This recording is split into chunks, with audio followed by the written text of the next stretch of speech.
quick time too. Okay, and I'm going to mute everybody here. And so I thought we would start off with, since we're going to start off with Big John. Oh, there's Bev. That's great. She missed the Mason's apron spiel, but that's okay. I'll tell her again another time. Anyway, so since we're doing Big John McNeil, I thought it would be very good to play some A major, 2 octaves, some arpeggios, maybe some double stops in the key of A, and figure them out, because I don't think we figured them out, the double stops in the key of A. So let's start with that. So we'll warm up with an A major scale and 2 octaves. And I got my tuner on here, so you can trust me, and I'll keep us all honest. Oh, I gotta mute everybody though. Utah. Okay, now I like to take her nice and easy with the scale at first, especially since I've had a little bit of a break. So let's do it mindfully. Let's play each note and listen to it and make a decision about whether it's in tune or not before we move on to the next note. All right, let's do it. Ready, set, go.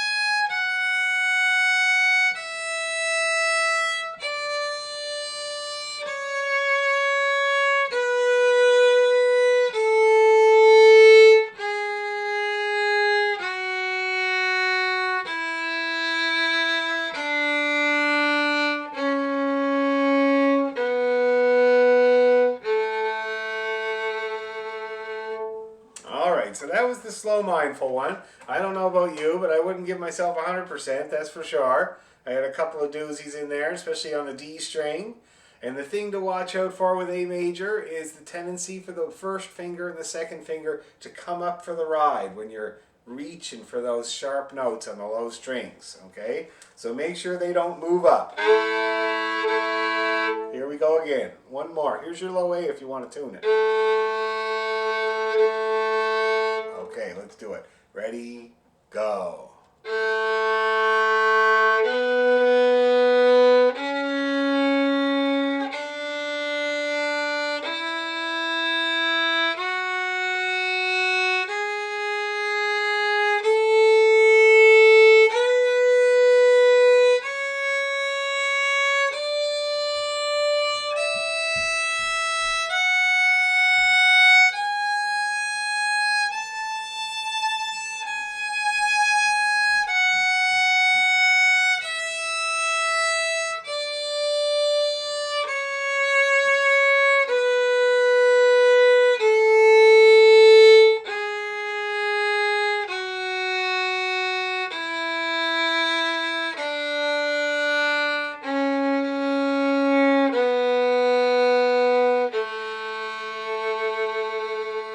I did much better that time.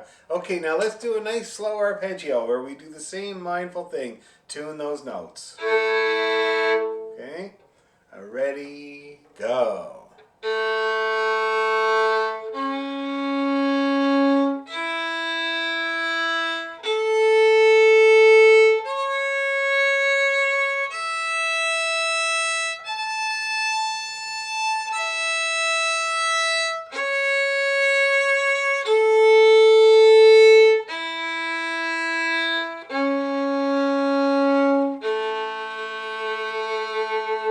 Okay, my E string slips.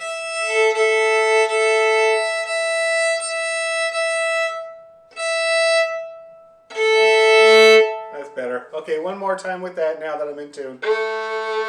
Here's your low A. Ready, arpeggio.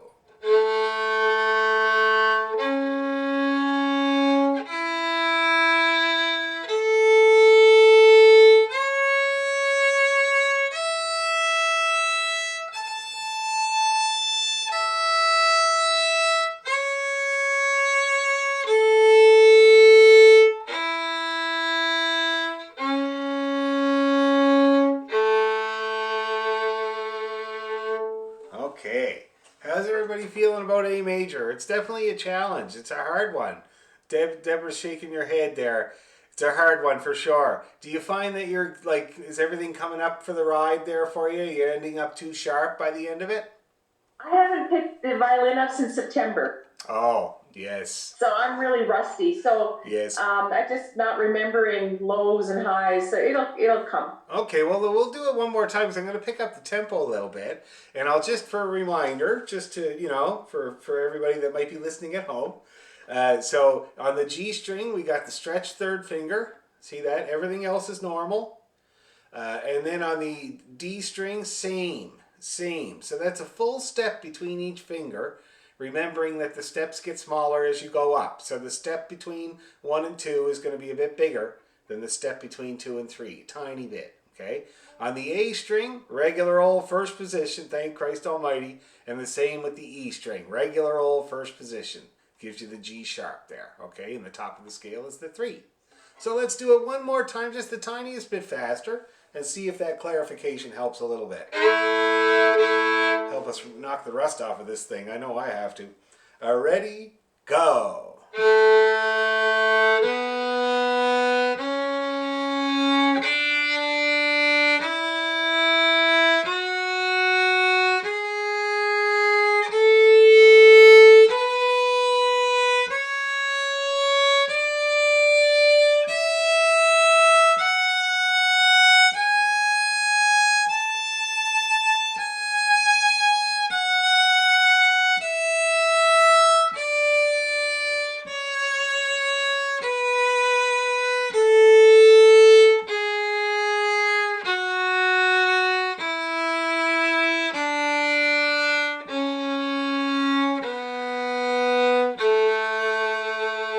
Arpeggio, ready, go.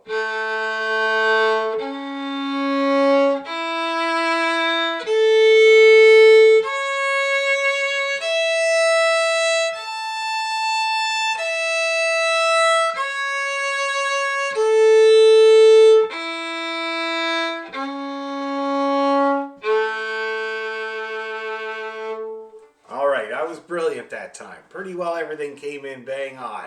I'm sure you guys were perf as well. Doing better? Everybody feeling better about A? Okay, now let's figure out some double stops because we haven't done that with the key of A. So far we've done D and G double stops, but we haven't figured it out in A. So let's see. So we're using the arpeggio notes.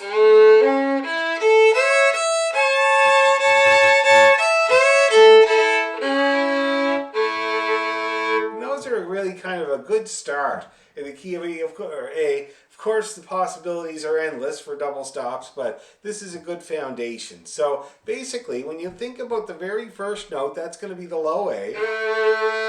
And if it was me, I would double stop that one with the D1, the E on the D string. So that's a fifth. So that's where you put one finger down on both those strings. And that's what it sounds like.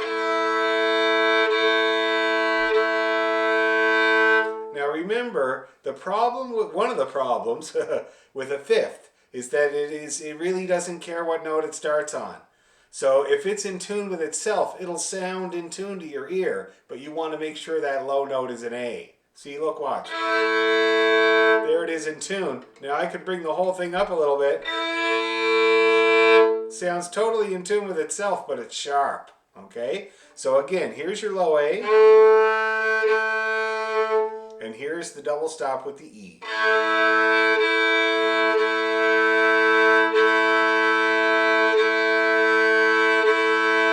That's a fifth. Now remember with these double stops, for people that are tuning in after a break, we worked on double stops and we worked on not pressing down to get 2 notes.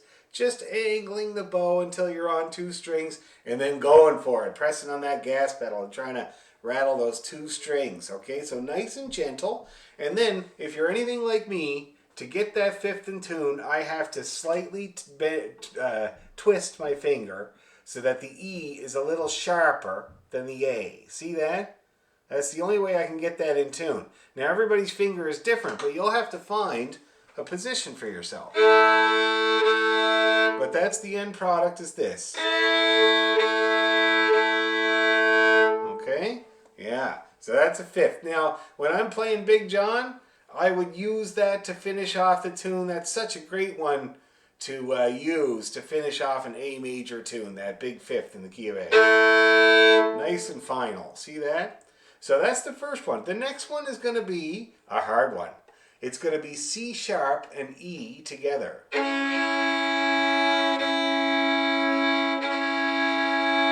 So that's G3 stretched and D1 not stretched to get the third. So that's a third when the notes are 3 notes apart.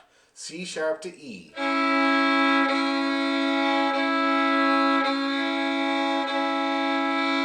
Now I can describe my hand to you right now, and I'll turn around like this so you can see it. I have a serious push me pull you thing going on here.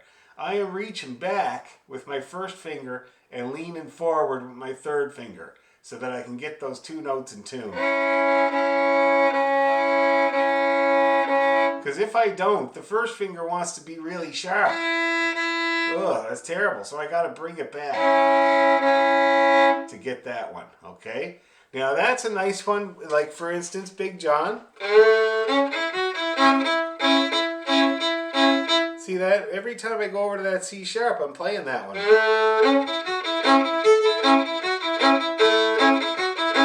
Very, very useful. See that? So that's the next one, C sharp and E together. So far we have... The next one is going to be E, the D1, and the A.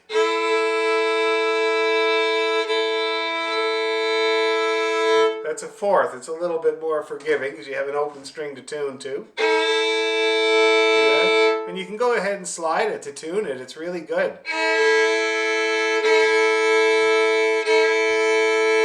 As you can hear when you lock in there because it's a fourth. Even if you don't have a tuner. Okay, so that's the next one I would do there. And then I would play the open A and open E. See that? So it's just inverting it. Okay, so here's what we have so far. We got the fifth. Got the third. Got the fourth. Got another fifth.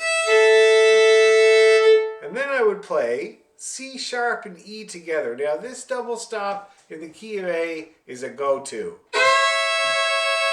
It's another third, 3 notes apart. It's a great one.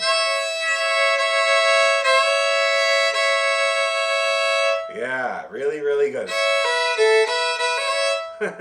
Okay, and then I play the opens again. Okay, because that would be open E. And then I would play the E3 with the open A, or the octave. So that's high A and A string. Also a very handy one because you can use it to tune yourself. You can slide in. You can hear when you come in. And here it is when you overshoot. See that? Easy to hear. And that's why they're so valuable. As long as you're not heaving into that open string too much, then you can really get a good read on how your intonation is. Okay? Now, let's recap. So we got the fifth at the bottom, G1 and D1. Let's do it together. And we're going to do 2 long bows per combination of notes. All right? So G1 and D1, we're going to go down and then up. Ready, go.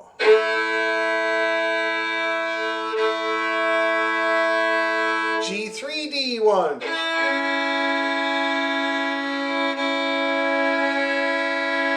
D1, open A.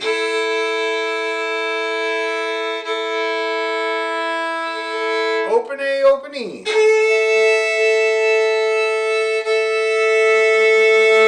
A2, open E. Opens once more. E3, open A.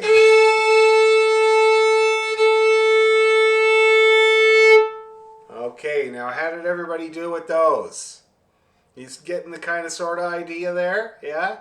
Now, like I said, there's so many combinations of double stops you can do in this key, but these ones here are go-tos for me, and they follow along with the arpeggio. So basically, if you can do the arpeggio, you can do these double stops and remember them.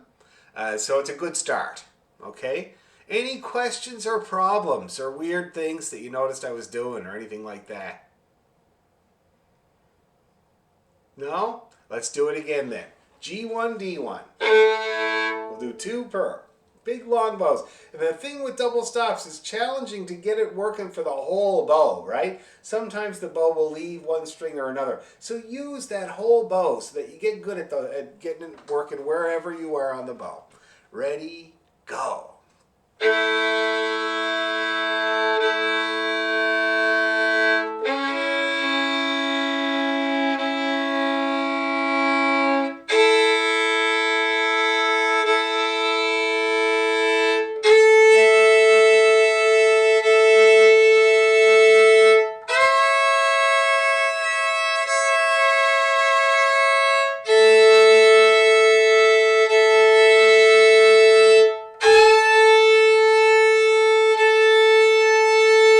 Down 2 opens. A2 open E. Opens once more. D1 open A. D1 G3. G1 D1.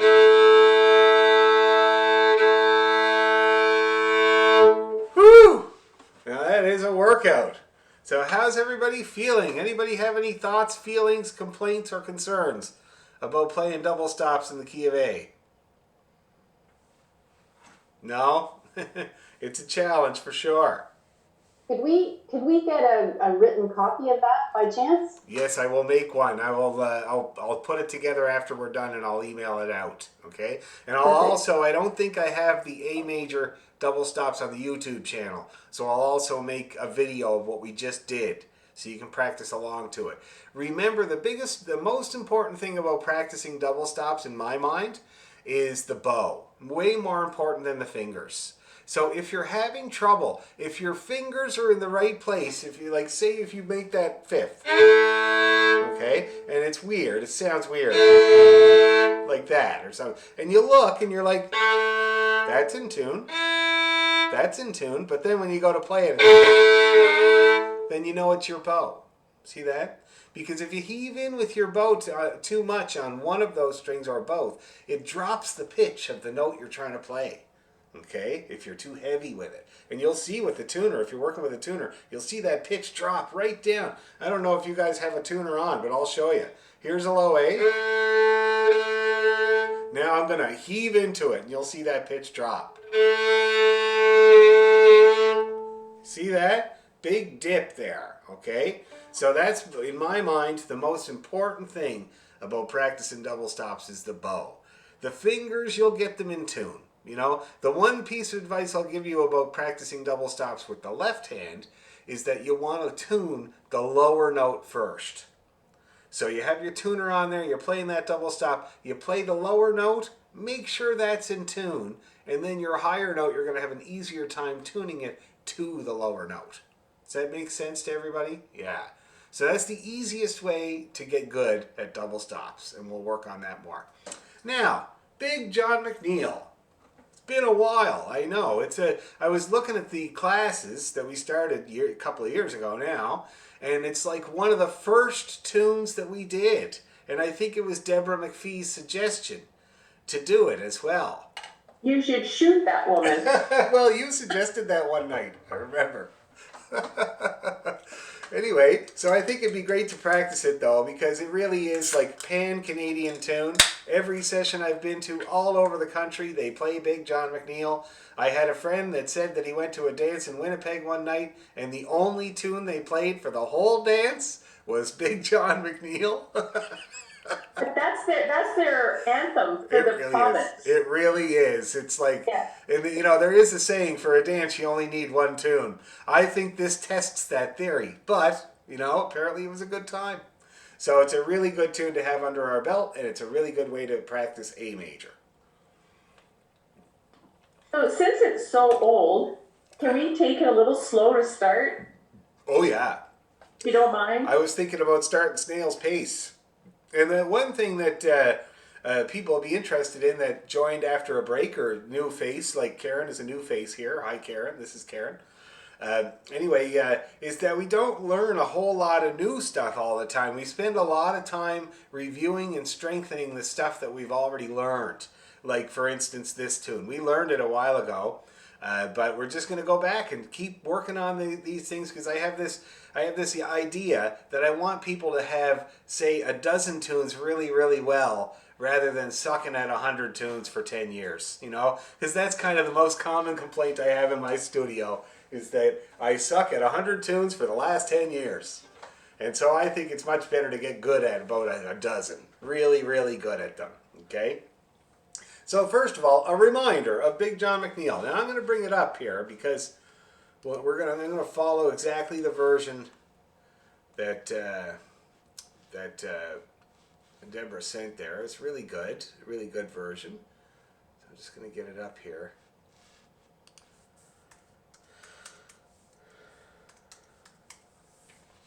Okay. Here we are.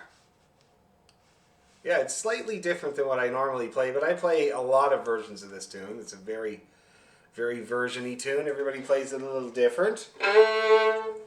But if you guys all have it there in front of you and you're looking at it, I'm going to play it once, just kind of medium speed, and so you guys can follow along and make sure I'm getting everything right and call me out if I'm not getting it right. Okay? So here we go. I'm going to play it for you once.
All right, that's her. Now, the second ending, I remember we talked about this before. The second ending, I have heard people end the tune that way, and it's totally cool, but I would much rather do that big giant scale down right to the bottom of the fiddle. Don't you think that's more fun? Yeah. So that's the way that I end it. All right? Anyway, everybody got that kind of under your eyes and stuff like that? So we'll go really slow, like I said, nice and slow. I'm thinking of a tempo maybe, let's see, maybe like kind of,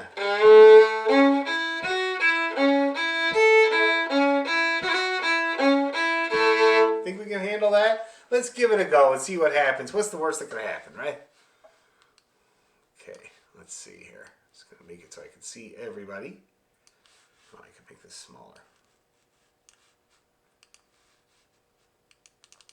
Oh, yeah. I'm great with computers. There we go. Okay, here we go. 1, 2, 3, and...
John.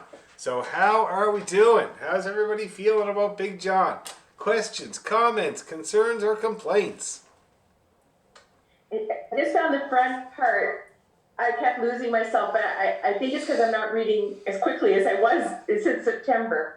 You know, though, Deborah, I love the way that you have it marked out on your version here, where you have the arpeggios laid out and the scales laid out, because that's all this tune is some arpeggios and scales. And that thing where you have odd and even at the end of the part, that's what's called a scale in thirds. I could keep going with that scale.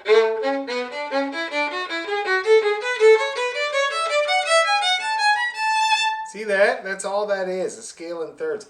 Another very good thing to practice in the key of A, by the way, a scale in thirds. I'll have to put it on the YouTube channel sometime. But that's one way that you can kind of rely on that to get through it. I don't read all the notes. Nobody can. You know, those 8 notes going by like crazy. So you just kind of get that sense with the arpeggios and the scales, and that is a good way to do it. Okay? Any other comments like that? That was a really good one. Yeah, I like this piece. Like, it's got like scales and thirds, arpeggios, as well as bow crossings.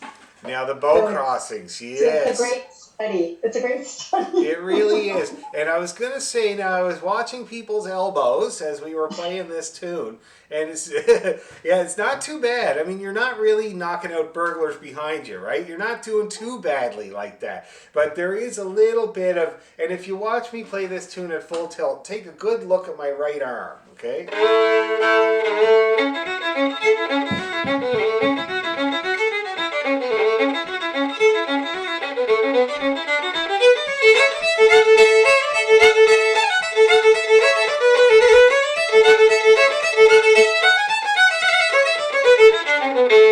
See that? That's how it's very, very little movement. Now, when I was coming up through doing the Suzuki thing when I was little, in string camp, I remember that they showed us this idea that came from the old days, which is a really good idea, which is, you know, your hand should do the string crossing, okay, first of all. And I'm sure you guys have either heard that, me banging on about it, or heard somebody else saying it before. But if you look at me playing that tune, see that? Even to the A I can get without having to use my arm. See that? So my elbow is in a certain position for playing over on the low strings. And it's raised slightly, a tiny little bit. And I'm playing down there. And then when I get to the second part, now I'm on the upper strings. So my hand went over there, and then my elbow came down a little bit to make it more comfortable to play on this half of the fiddle. See that? And then, so you see my hand was going over there and my elbow following a tiny bit. And I remember my dad's teacher used to say a half inch. It can move a half inch to reach over for the low side of the fiddle. So a very small bit. Now this tune is a very good tune to do in the doorway. So for people that haven't had lessons from me before, my brother Sean, this man here, made us play in the doorway. So that's where we would stand inside of a doorway with our elbow against the side of the door frame. See that? And so that means that, first of all, if you start to bow with the elbow, which is a no-no, it stops you from doing that. It makes you do this instead. Very, very good. But also changing strings. If I go to do it with my elbow, I get this big bump and rub on my elbow. And I know I'm, as my buddy Brian says, horsing into it, you know. So this tune is a really good one to do in the doorway.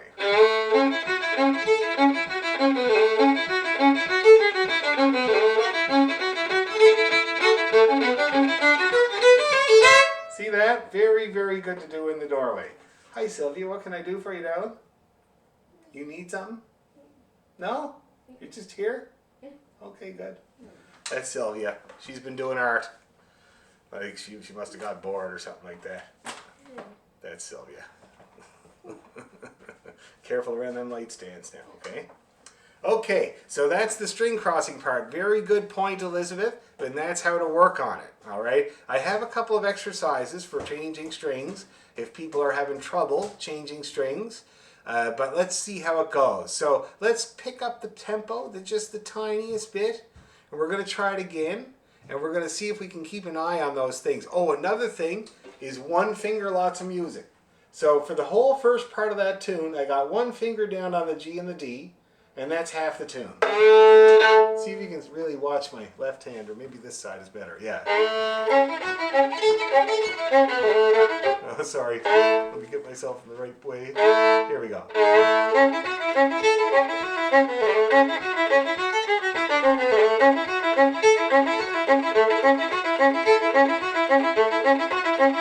See that? One finger, lots of music.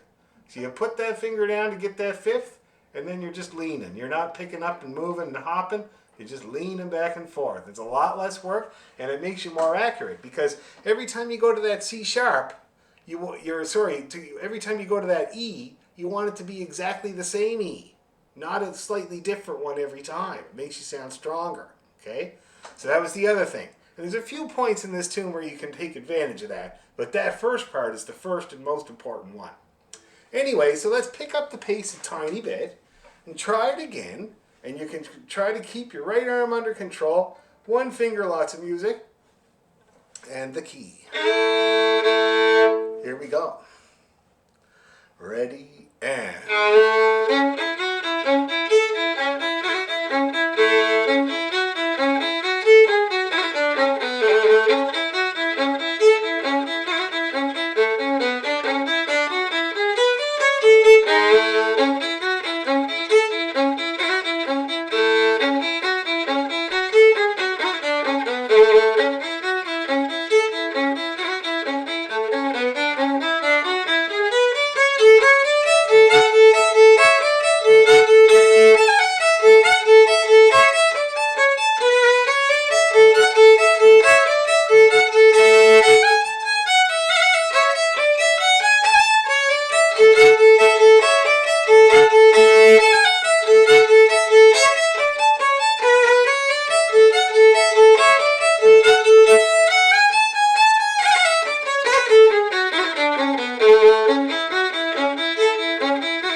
One more.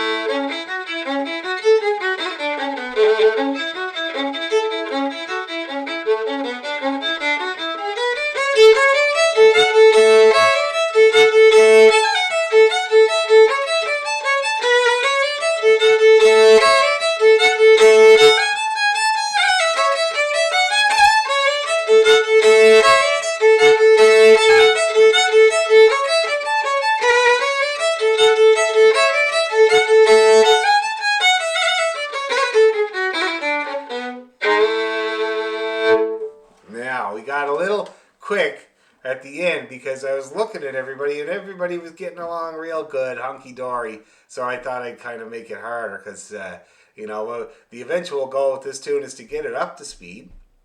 And you can see the challenges involved. And when you try to go fast, it's the canary in the coal mine. It shows you whatever's weak. So I'm interested now. What went wrong? For who? When we tried to go fast. Who wants to go first? Yes, Susan Blazer. C sharp. Oh, yes. It's the bane of many, many people's left hand, that C sharp. When I play this tune, I have to mash that C sharp down with all my strength because the third finger is the weakest one. Have you ever done this thing when you were kids where you put your hand on the table, and the first finger comes up no problem. The second finger comes up no problem. The pinky even comes up no problem. But the third only wants to come about that far. See that? And it's struggling. It really wants to come up, but it can only go about that far. See? It's really the weakest finger we got. So when I play that C sharp, and I got small hands as well. So when I play that C sharp, I'm totally flat fingered. See that? And I mash her down as best as I can because I need that pressure to get up in tune. Do you find you're mostly flat on it? Yeah. So that's the way to battle it, okay? The only danger is that your first finger could come up for the ride with all the reaching. So use the finger pressure as much as you can, all right? Who else? What went wrong? My bow kept flying off the board. I don't know. It kept flying off the bridge. It was jumping on you? So, yeah, it was. When I picked up a little speed, it was like all of a sudden, going off And you know why? It's because I was looking at you while you were playing, and just as you were showing me there as well, the middle of the bow is the bounciest part of the trampoline. Okay? Really, really hard not to jump when you're playing right in the middle of the bow because it's the softest part of the bow. See that? That's where your foot would go down the furthest if you were walking on the trampoline. So when you start to build up some momentum there in the middle, look, I can even make it happen. See that? She just jumps away there. Yeah. So the best place to play this tune is the upper third. That's the sweet spot of the bow. That's where you want to spend most of your time. And see, up when I'm there, I can even get over to the A string without much trouble. If I was in the middle, that would really jump. And I would go over to the A and it would kind of, whoa! See that? So yeah, keeping it up in the middle third is what's going to solve that problem, all right? Who else? What went wrong when we went fast? Sue Leader, you had to stop playing. What happened to you?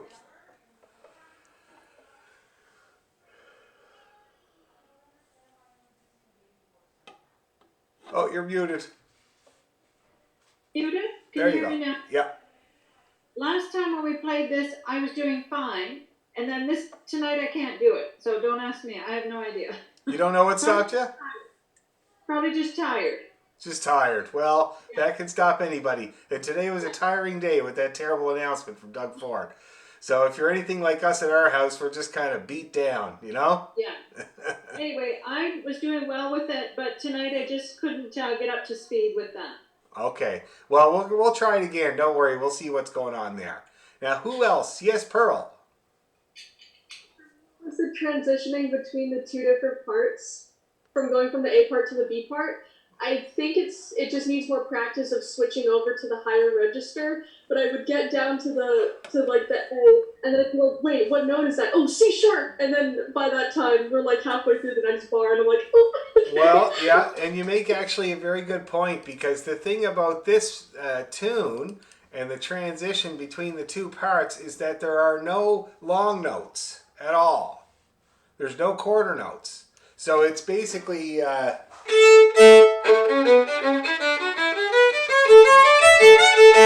See that? It doesn't let up. So, and you expect it to. You expect it to have a quarter note in there, but it don't.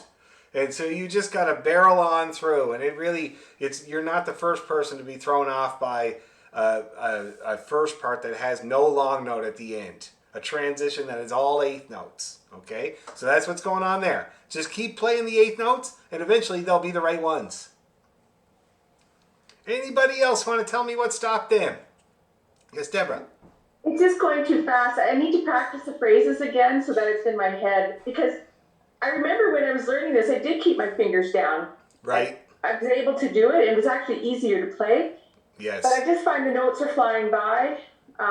Second part's easier. Oh, yeah. But the first part is just learning the phrases again. And once I got that, I think it'll be okay. Because it's coming back. Yeah, and stick to that A major arpeggio. So when you guys are practicing the A major arpeggio, try to keep that first finger down, because that's basically the shape that you need to play the first part, okay? But you're right, Deborah, that's the problem. And because of the absence from playing, your fingers they're a little bit of a rabble instead of a standing army, They're flying up in the air and they're like, what, really, me? They're just kind of like that. But if you keep them close, my dad's teacher used to say, keep them tight down to the strings all the time. Try not to let them fly up, and sometimes that helps, just thinking about it or whatever, okay? Anybody else want to tell me anything that went wrong? Karen. I know the tune, like to hear it, and I just have to play it slower. A couple of good hints that you gave us, keeping that first finger down, and the upper third of the bow, because I wasn't paying attention to that. And of course, for me, trying to play, listen, and read sheet music, it's all too much. Oh. But I'll play it real slow, get the tune in my head, and then... Yeah, and make good use of my YouTube channel because I'm going dead slow there. And you can probably kind of play along with me by ear at that speed. And then, the more times you do it slow, when we try to do it fast, it'll be no problem. I know you also work with Patrick, and he is a big proponent of that sweet spot as well, eh? Yeah. So remember that. That'll serve you really well. Yeah. Okay, shall we try it? Anybody else before we try it again? Yes, Deborah. Dan, can you send out the links to the YouTube channels again, please, for Wednesday, for Monday and Wednesday as well, please? Oh, sure, no problem. Okay, thanks. Yeah, I will. Do you rewind? Do you keep your third finger down on the C sharp the entire time? Oh, no, I can't because it'll get in the way. The problem, and this is why you're going to practice it in the double stop, the problem with that C sharp is that it really easily gets in the way of the D string. Like, I don't know if you guys can see that, but see, I'm reaching over and it touches that D string really easily. See that? So I can't afford, I wouldn't leave it there because of that danger. It might be okay, but it would require too much stressing over it, and I just kind of I just get this rhythm of mashing it. And you can even hear me doing it. See that? Because that's what I have to do to get them C sharps in tune. And if I played this tune and those C sharps were flat, my brother Sean would never let me hear the end of it. Like, I cannot risk that. That's not possible. So I mash her down as hard as I can, but I do pick it up every time. Okay? Anything else before we give it another go? Deborah mentioned the phrases. So if you're practicing it phrase-wise, which I do recommend quite a lot, here's the first phrase. Here's the second phrase, the same, slightly different. Okay, first phrase again. And then this ending, which is the scale in thirds. So if you wanted to practice it by the phrases, those would be the phrases. They're 2-bar phrases. The first phrase there would be the main one to get. If you practice that all day long, it's going to serve you with so many other tunes. And the shape of it, the shape of your hand. Okay? Because we worked on the King George set as well there, Karen. Which I don't know if you've ever tried to do that, but that's a whole string of that shape of hand, So it's a really good thing to practice. So those are the phrases if people are doing that. Now let's try her again. Not too fast. Make sure I can see everybody. Oh, oops. Make this a little smaller. There we go. That'll do. Okay, let's do it. Here's your low A to tune it. A 1, 2, 3, and...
All right.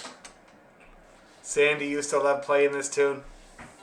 And his son Brian, who played guitar with him, always used to love to stop at that first party. He would stop, play, he would play, dum diddle diddle diddle diddle diddle diddle diddle dum diddle diddle diddle diddle. And we had a drummer one time that didn't do it with him, and he totally lost it at him. He just really liked it. He just loved it. Anyway, how's everybody feeling at that tempo? I didn't push you that hard that time. Did it work okay? Good. Okay, just try to remember those things that went wrong when we went fast, because that's what you want to work on, okay? Now, let's see. We got a new tune. The Taylor's Twist. Has anyone ever heard it or played it before? Oh, no. Oh, okay, cool. Well, it's a great tune. Let me just bring up the music so I don't confuse anybody. Hello, my boy Jerome. How are you doing this evening? Just gonna watch your YouTube videos, but honestly, you're not watching any. No, I'm not. I'm busy. Okay, let's see. Taylor's. Me and Jerome. What's Jerome again? Jerome is 11. His voice is changing. He's starting to. Everything's ramping up all of a sudden, including the the preteen standpoint in life. But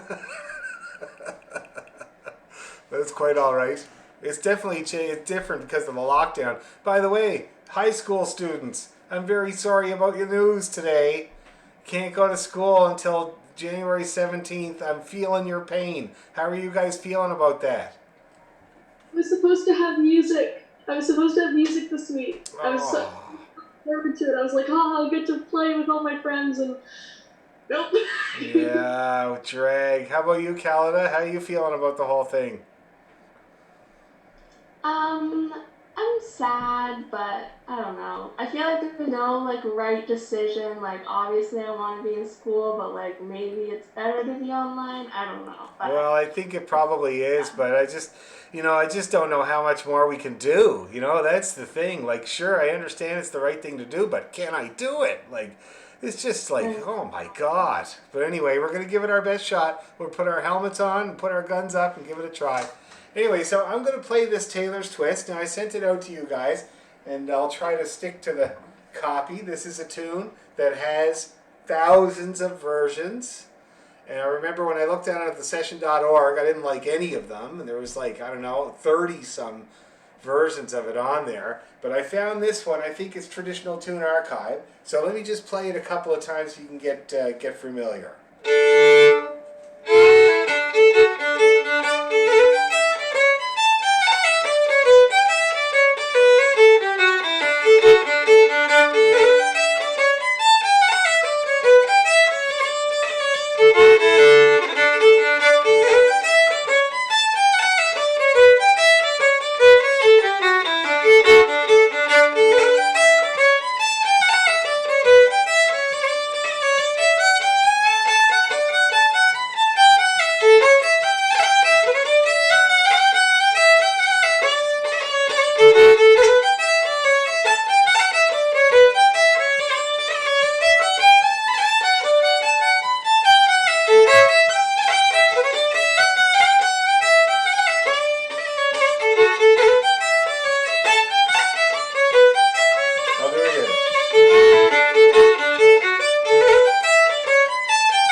Not too hard. Very, very commonly played tune. Everybody plays this tune, okay? I've played it in 6 countries. It's in the key of D. It's very simple, as you can see. I don't know if you noticed, but if you get the first part, you got 3/4 of the tune, because it uses the second part uses a lot of the first part, like the last 3 bars of the first part is also in the second part. Do you see that? It's very common with tunes too. You know, I was talking to somebody about learning tunes by ear on the fly, because when I moved to Toronto, I had to learn all the Irish music on the fly. And the ending is often the most repeated part of a tune, because the A part and B part very often have the same ending. And so if you get the ending first of all, you get a lot of the tune. Second of all, you can at least feel good about yourself when you're trying to get the rest and the ending comes along and you can play that. Makes you feel much better about yourself, you know? Anyway, so yeah, so that's very simple. So we only got a few phrases really to learn on this tune. We got the very first phrase.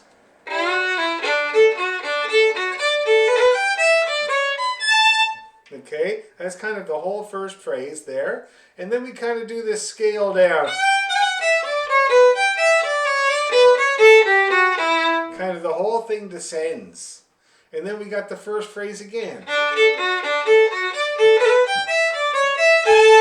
See that? And then we descend to the ending. That's it. That's the first part. Pretty easy, really.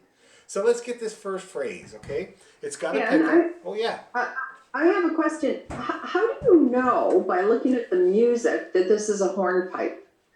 You don't. You have to know. Oh, okay. And usually it'll say Taylor's Twist hornpipe, but hornpipes and reels are most often written exactly the same, you know? They look the same. You have to know that it's a hornpipe, and you do by learning it, you know, like when you learn it at a session, you hear the feel of a hornpipe. The big difference between a hornpipe and the reel, well, there's 2 differences. The first difference is tempo. So a reel goes up at like 120 beats a minute, but a hornpipe goes at, I'll tell you right now, 70. This is 75 that I got on my metronome right now.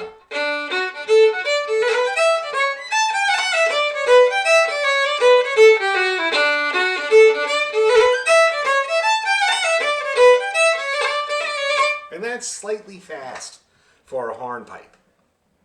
So is it short, long, short, long? Here's what it is. It's partial triplets is what it is. Have you ever heard that term before? Partial triplets? So it's what they use to refer to swing, okay? Now, because a hornpipe is swung, and it comes from a dance. A hornpipe is a dance in Ireland. It can be done by guys or girls, but it's a solo dance. And it's where they fit all these crazy steps into the feel of the hornpipe, and the steps are based on triplets. So when I'm going yum deedle deedle deedle lumpy deedle dappa deedle deedle, it's out of my range. The Irish dancer is going to be going ticketa tickety deedle dee ticketa ticketa ticketa dum ticketa ticketa da ticketa da. See that? It's a triplet based dance. That's the sound of it, is these little triplets. So you're playing basically the first and the last note of each of those triplets. They call them partial triplets. If you imagined each group of 2 eighth notes as the outside notes of a triplet with an 8th note rest in the middle, that's the way you play a hornpipe. Do you understand what I mean by that? No? I'll share my screen. It's this new thing I've learned.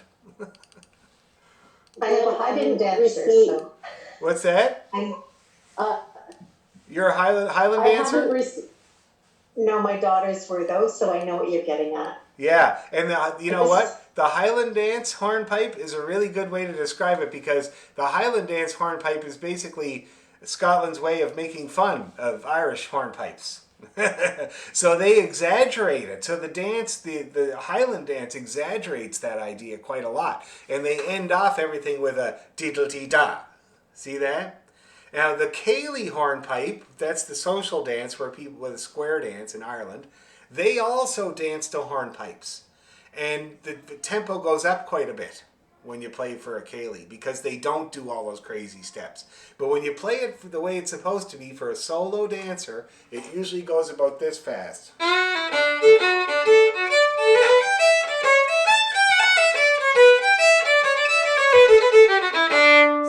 And I could even play it as all triplets.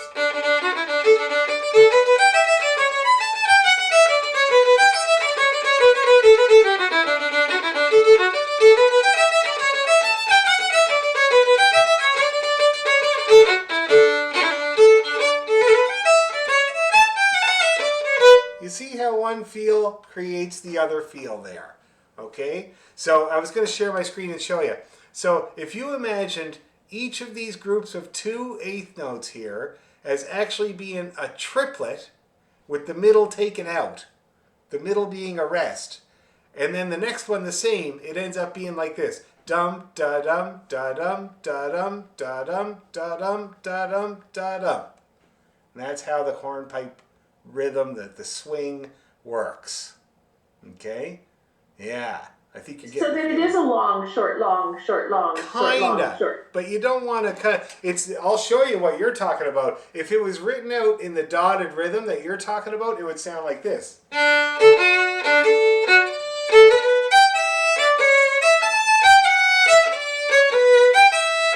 See that? That's kind of the more literal. If it was written out in dots and dashes, that's the way it would sound. But to get the swing in it, we have a little space.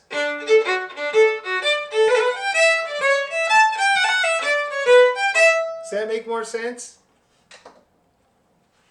No. No? I guess it's just going to have to be a feel when we're doing it. So like if we're playing that first one, it's da da da da da da. Is that right? Yep. Is that it? Da da da da da. Yes. Da, da, da. And you see the swing is how you connect them up. That's where the swing exists, you know? And it's a little different for everybody. Like when you listen to the great players, they all have a different little touch about it.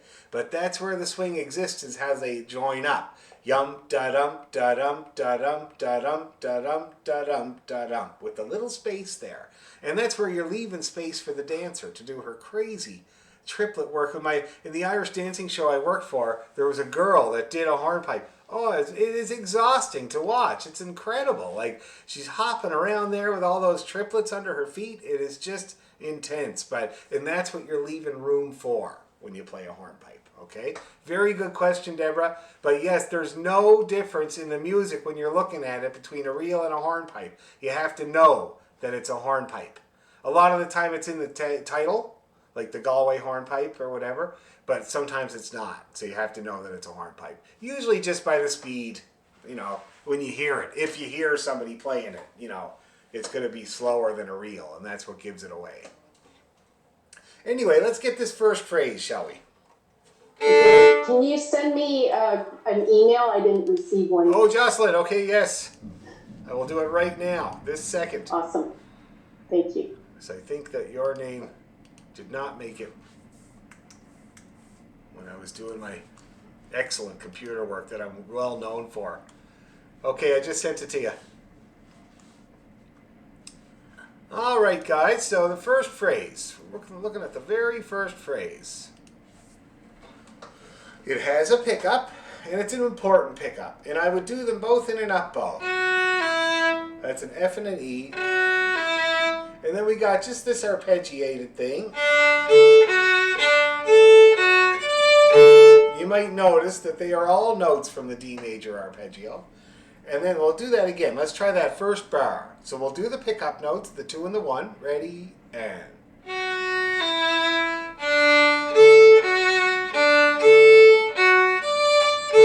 Now the next one we would switch kind of to a G chord. And we're going to play B to the G. Down we go. High B. Right down. To the B. Then to the high G. And then this little scale. Down we go.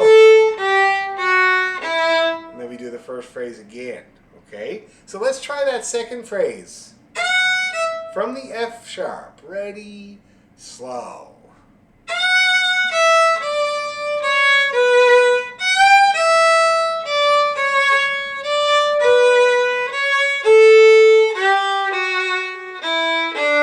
Okay, let's do that again. Same thing. Scale down from F. Ready, go.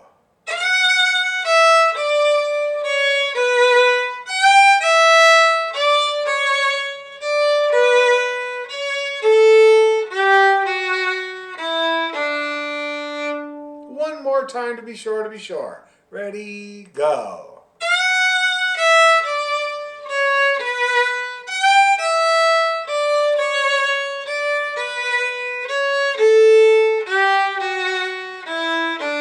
And then we got the first phrase again, almost exactly the same.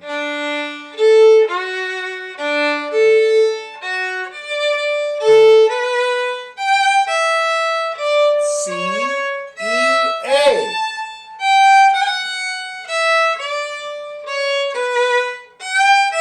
And then this one changes a little bit. The ending, it's almost exactly the same as the second phrase, except the ending is just a D, D, C, D. See that? So, D, D, C, D. Just like that. So let's try now. Let's get the ending.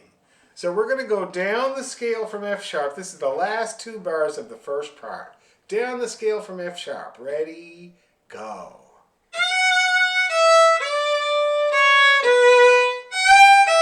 C, D. Oh, that looked like it worked out. Let's do it again, just to be sure. Ready, F sharp.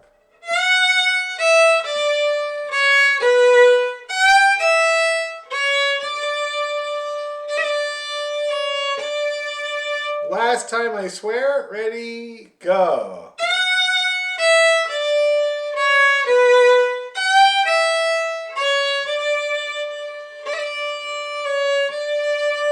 And that's it. That's the first part. All right. So we got the first phrase. Then this little kind of down the scale part.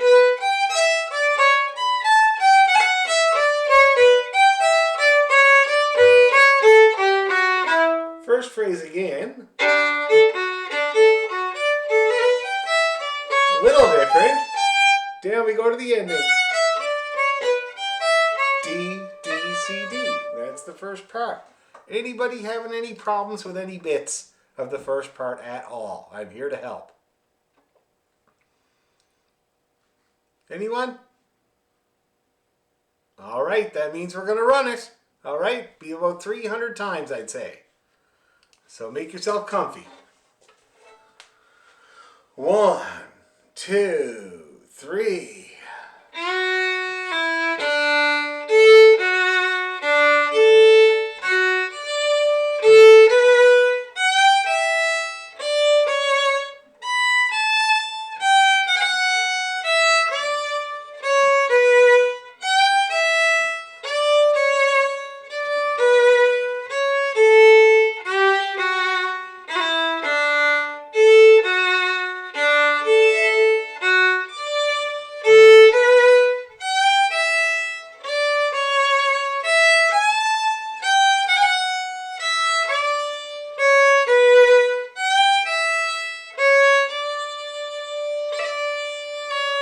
Again.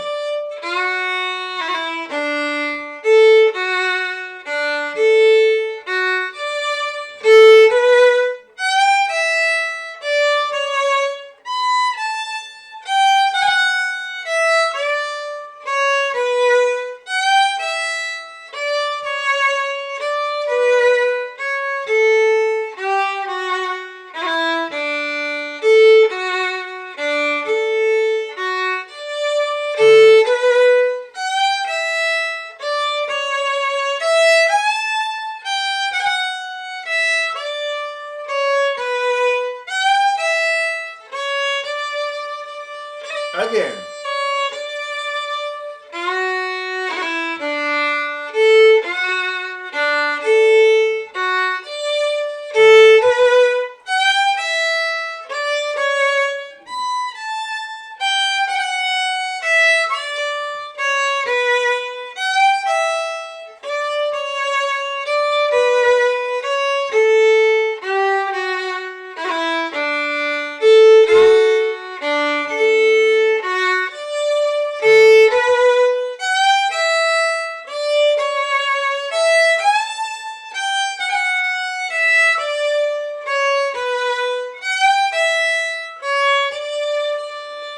Last time I swear.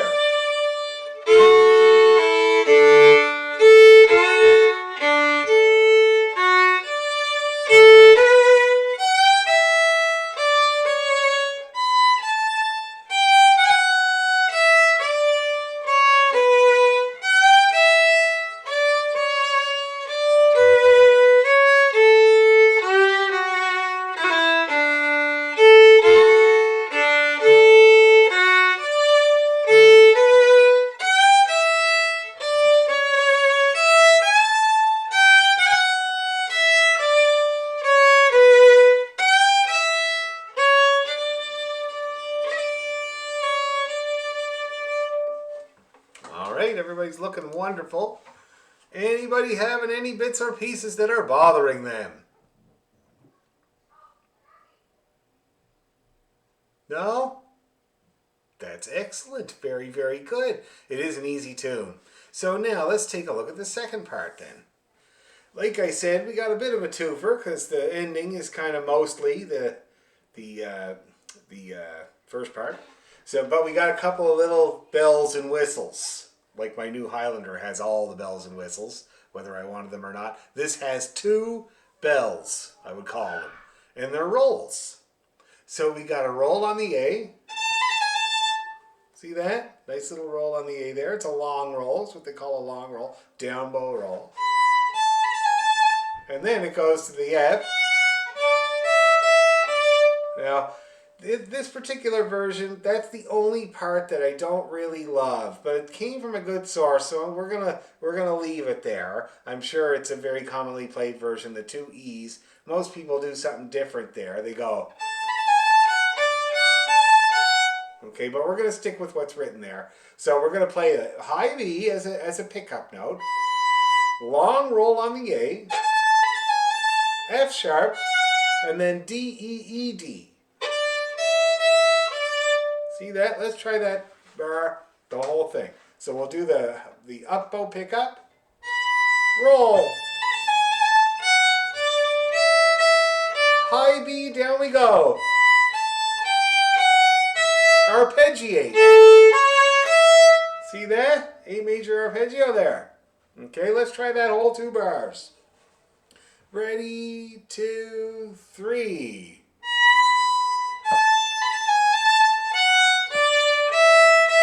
High B.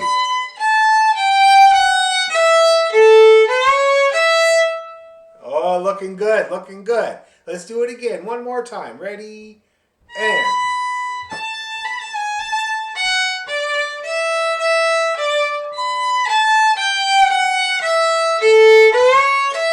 And now we got a long G roll. See that? I love that G roll. It's one of my faves. I find, they have this hierarchy over in Ireland where they say the first finger roll is is the easiest one to get. The second finger roll is kind of the next step up, and the third finger roll is the big challenge. Now, certainly third finger rolls are hard, but second finger rolls in the low position I also find very hard. Once you get them, though, it's a really nice sound. See that? And I leave it till the last minute, like a good Irishman would. And then we go this little triplet kind of thingy up, which I love in this version. So that whole bar sounds like this. See that? And I do a little up after that triplet. And then we got G, F, G. Down we go. And we know the rest.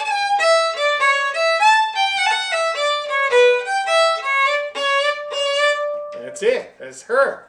Okay? Now let's see if we can get those 2 phrases, main phrases in the second part, really solid. So let's do them side by side. Let's start with the first one.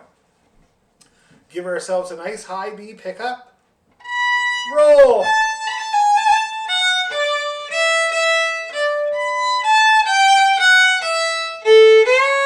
Roll! Up we go.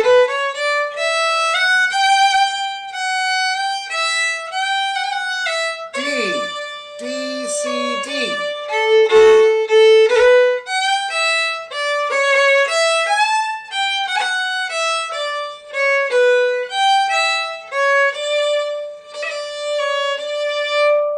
Yeah, that's how that works. Anybody having any problems or stuff stopping you in your tracks or anything before we grind it? I've never learned rolls before. Recap on rolls, although they are on my YouTube channel, so you can go back and make me explain them 1,000 times if you want to. Totally fine with Digital Dan. Anyway, so here's a roll. So we got 2 rolls here. We got a third finger roll. The first one is a third finger roll. So the melody note is an A. And just to go back, for the listeners, as they say, a roll is an Irish ornament. Okay, they only do it in Ireland. There's a few Cape Bretoners that have done it. I've done it. Jerry Holland's done it. This man here that fell down, Winston, he used to do them, but he was Irish, Winston Fitzgerald. So there's not many Cape Bretoners that did rolls, but there's a few. But it is mostly an Irish ornament. And it's where you play the melody note, in this case the A, the note above, the high B, the note again, the note below, and the note to finish. 5 notes in total. The first one you hold long, and then you start the finger work. See that? That's how you do it. Yum diddly yum is how you do a roll. Just like that. Now in classical music they have a title for that. It's called a turn. But a turn has different timing. A turn sounds like this. And a roll is lazier. Yum diddly dum. Okay? And the second finger looks like this. See that? Yum diddly dum. 2, 3, 2, 1, 2. Okay, that's how you do rolls. Now, if you're not doing them right now, that's fine. Just play a long note. Okay? Make sure you hold it out for long enough. A roll takes a dotted quarter note to go by. That's 3/8 notes worth of time. So if you're going to play a long note instead, just make sure you hold it for the full length, or else you get ahead of everybody and very confused. Okay? Does that help you with rolls? Okay, good. We'll work more on them, but that's how you do them. So now, let's see if we can do these 2 phrases side by side. Okay? Okay, let's get that high B ready. Ready, and roll. High B again. Arpeggiate. G roll.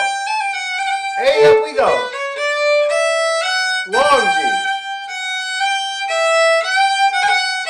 Let's stop there and do it again. Okay, same thing. Ready, high B. Roll.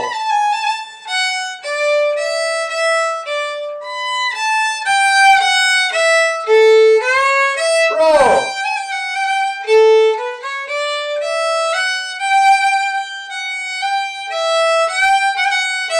One more time, okay? One more time, just to make sure we got it. Ready, and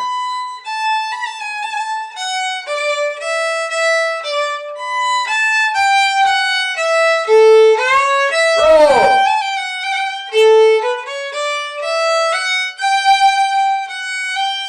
Keep going.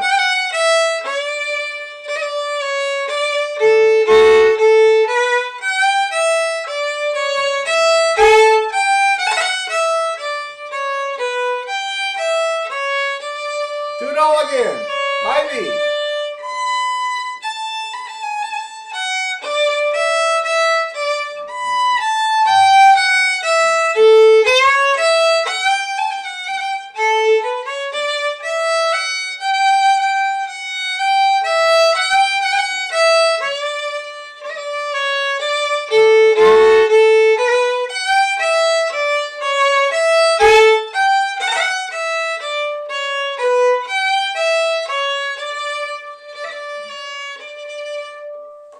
All right, and that's how the tailor twists.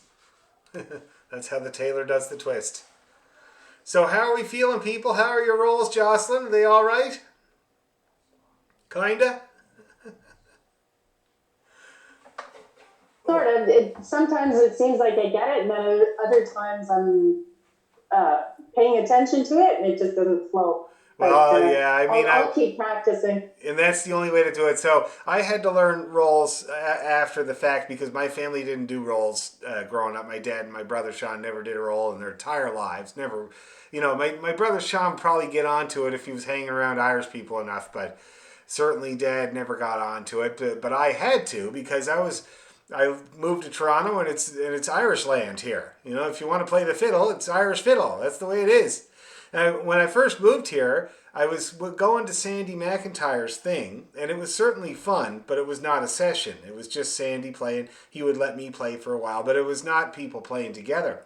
And I couldn't find very much Cape Breton music of people playing together here in Toronto. And I remember calling my dad and saying, geez, Dad, like, there's tons of Irish here, but there's very little Scottish unless you play pipes. You know, like there's no sessions or anything like that. And he said, well, that doesn't surprise me. All the Scottish people that moved to Ontario were Presbyterians that never drank or danced or anything like that. He said, you're better off with the Irish. But also, I worked for an Irish dancing show. And we did 95 shows at a tour. And I really wanted to get it to sound right. You know, like I wanted to get it to sound as Irish as I could. And I was playing with my friend Pat O'Gorman at the time, who's a great flute player, excellent flute player. And I remember I was playing this tune called George White's Favorite. I don't know if any of you guys have ever heard that tune, but it was a dance that had 5 girls doing this beautiful dance and just me playing George White's Favorite. And I was playing it at the time like this.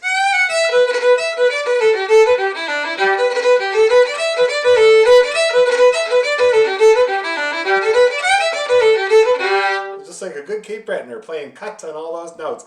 And I remember I was playing it and Pat leaned over to me while I'm playing and he says, are you going to do all that with your bow? So I started in on it, working on it. And the way that I did it was I played a roll on every note of a major scale. You know, I would get to the dressing room of a theater, get my stuff put up on the stage ready, go down to the dressing room and do this. So I would just play a G major.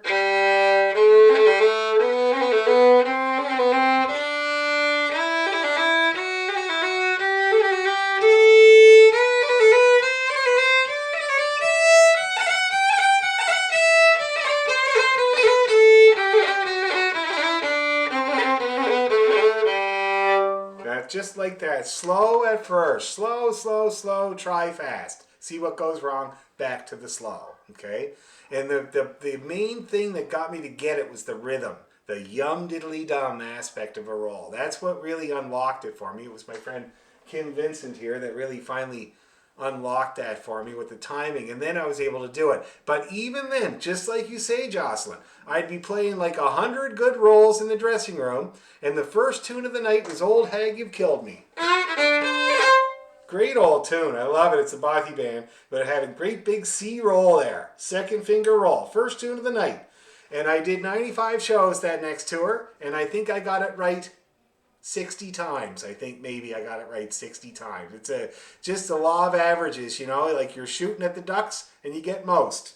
That's just the way it is. So but the fact that I did one on every note of a scale ups my average, ups my batting average. I started to get more right than I got wrong. See what I mean?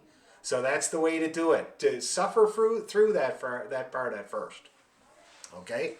Any other comments or anything before we take the grinder to this tune?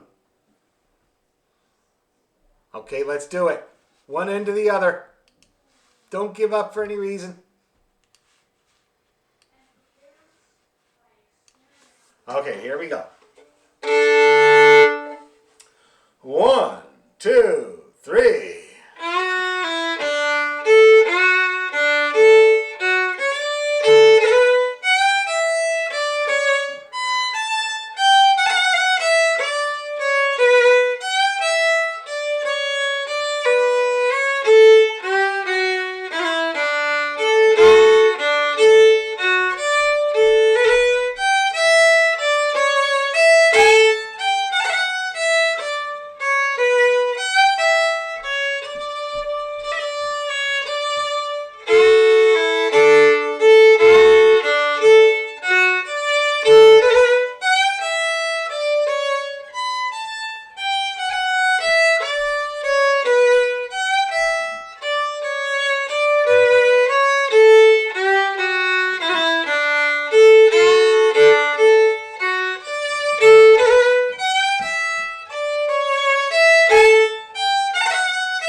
Ooh, everybody looked happily and cheerily bowing along there. Anybody having any problems with Taylor Twist? Yes, Susan.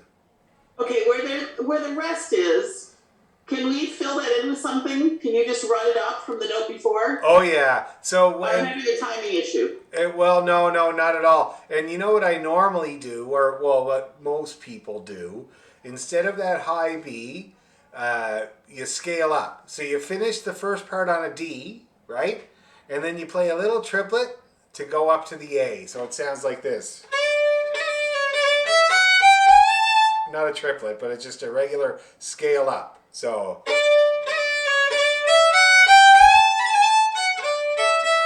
see that? So you can do that, or you could just actually tell you the truth. What I would do, that rest there is not a good rest. Like it shouldn't really be there. If it was me, I would just play a quarter note high B. So it would sound like this.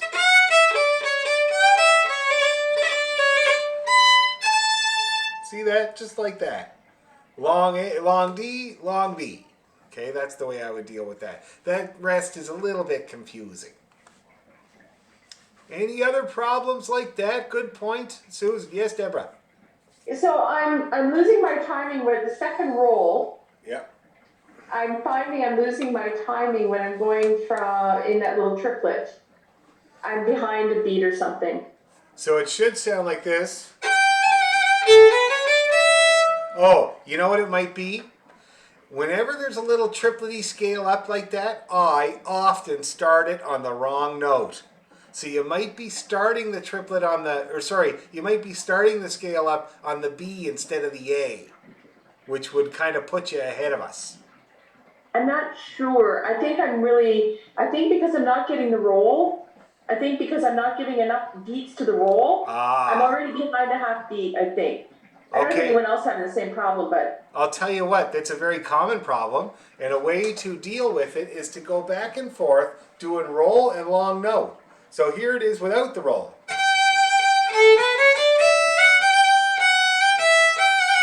And then do it with the roll.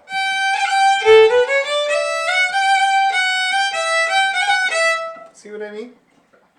actually, when you're doing the triplet and then you're doing the two quarter notes together and then the 2/8 notes and then the quarter note, that's where I'm losing the timing. Ah, okay. Okay. So yeah, Sorry, the triplet. da-da-da-da. Yeah. Da da da da da. Da-da-da-da-da. Yes. You know, a good way to think about it, you make a very good point there. A good way to think about it is the A is a pickup note. I could play it without the A. See what I mean? Think about it like that. It might help. Might help. Anybody else? Any bits or pieces? We're going to try the whole thing once more a little faster. This is your chance to tell me, oh no, please, no. Okay, that's it. Let's do it. Just a slight bit faster. Here we go. 1, 2, 3.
Again.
The Taylor's Twist. Great alt tune. Now, if I was playing that for a dancer, she would be complaining at me because it'd be very slow. Very slow. Which means that she's got to hold her feet up in the air far longer than she needs to. And it's very annoying for them. You know, I've only ever heard dancers say too slow. I've never heard a dancer say too fast. So far, anyway. So we'll get that up to a decent tempo.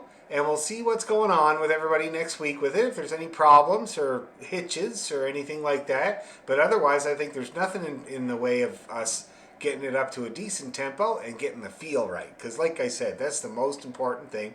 It's on my YouTube channel, played up to speed, so you can get the sense of the tempo and the feel. Okay? It's that partial triplet thing. It's like a blues shuffle. That's basically what it is. If anybody's a fan of the blues, I was a blues drummer for 10 years. So it's basically a blues shuffle. And I played with this guy down the States, Jerome Freeman, and he used to call it the lumpty lump. Lumpty, lumpty, lumpty, lumpty, lumpty, lump.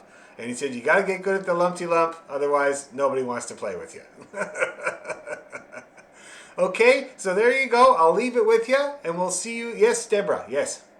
Just a question about Wednesday night. Yeah. After Wednesdays, if I just quickly talk to you. Sure, no problem. Okay, guys, we'll see you next Monday. Hey, yes, hey, Viv, you good? Yeah, thanks. Good night. Okay, thanks. Good night. Good night, everybody. Great to see you again.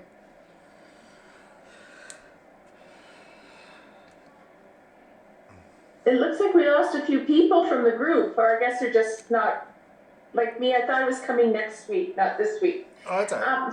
So I'm obviously very behind on the Wednesday group because Oh, yeah. they've already done like all the music for the Christmas thing, and I haven't done any of it. So what should I do? Because I obviously won't be able to keep up, and I obviously can't slow the group up because I'm the only one. So what do you suggest I do? Well, first of all, we're not going to sort of meet in person now because of the new rules. So we'll be back on Zoom, first of all. So you have that's this Wednesday, right? No, not I'm not going to start this Wednesday. I'm going to start next Wednesday. Okay, that's good. Yeah, because I still have to talk to the church and confirm that we won't be going in there for the next foreseeable and all that, and I want to email everybody with a solid plan. But anyway, so for you, of course, after Christmas, we usually learn new music. So that's what we'll be doing. Okay, so I'll be fine then. So now we will review, but I'll send you the Google Drive. Don Jones put together a really good Google Drive with everything that we've been doing on it. Okay? So I will forward that to you, and you can brush up. Now we will be touching on, we'll be reviewing sets we learned, but there's YouTube videos for everything. All the rehearsals are there. Oh, I know. But you get it as we go. Don't sweat it. You'll get the bits and pieces as we go. But mostly we'll be learning new music. Okay, well that's good then. If we're learning new music, then I won't feel as bad.